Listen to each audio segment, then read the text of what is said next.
কুষ্টিয়ায় আবাসিক স্বাস্থ্য কর্মকর্তা RMOর বাড়িতে ডামি নিয়োগ পরীক্ষার অভিযোগের তদন্তে 3 সদস্যের কমিটি গঠন করা হয়েছে। এর মধ্যে অভিযুক্ত RMO আর তার ভাইকে তদন্তের স্বার্থে জিজ্ঞাসাবাদও করা হয়েছে। এই ঘটনায় অনিয়মের আলামত মিলেছে বলেও জানায় তদন্ত কমিটি। প্রশ্ন ফাঁস কাণ্ডে কারা জড়িত ও আর কোন স্পটে এই ডামি পরীক্ষা হয়েছে কিনা তা জানা যাবে তদন্ত শেষে পূর্ণাঙ্গ প্রতিবেদনে।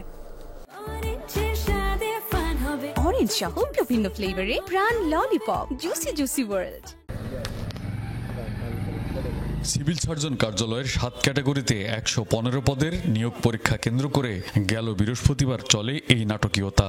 অভিযোগ ওঠে পরীক্ষা কেন্দ্রের বাইরে RMOর বাড়িতে ফাঁস হওয়া প্রশ্নে প্রস্তুতি নিচ্ছিল এই প্রার্থীরা।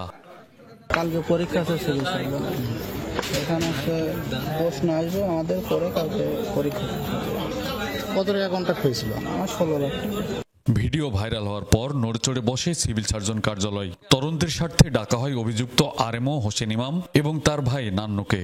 সিভিল সার্জন কার্যালয় থেকে বেরিয়ে আসার পর তোপের মুখেও পড়েন RMO। যে কেউ যদি এর সাথে অভিযুক্ততা প্রমাণ হয় আমাদের শাস্তি হবে, ঠিক আছে? এর জন্য কোনো মব সৃষ্টি করে আমাদেরকে কোনোভাবেই হেনস্থা করা আমি বেআইনি মনে করি এবং আমি এটার জন্য অবশ্যই তাদের গ্রেপ্তার দাবি করি। এই ঘটনার তদন্তে 3 সদস্যের কমিটি গঠন করেছে স্বাস্থ্য অধিদপ্তর। এরই মধ্যে বেশ কিছু যোগসূত্র পেয়েছেন তারা। পাশাপাশি কাজ করছে দুদক কুষ্টিয়া। তথ্য দেওয়ার মতো এখনো আমরা কনক্লুশনে আমরা পৌঁছাই নাই, তবে কিছু একটা আমরা গন্ধ পাচ্ছি। আমরা চেষ্টা করতেছি যে এই গন্ধটাকে আপনাদেরকে প্রকাশ করব। যদি কোনো ধরনের কোনো চক্র থাকে আমরা ভবিষ্যতে সেগুলোকে বের করে ফেলবো। শুধু চক্র না, এই সাথে অন্যান্য যারা আছে, মানে এর সাথে যদি অন্য কেউ জড়িত থাকে তাও আসবে।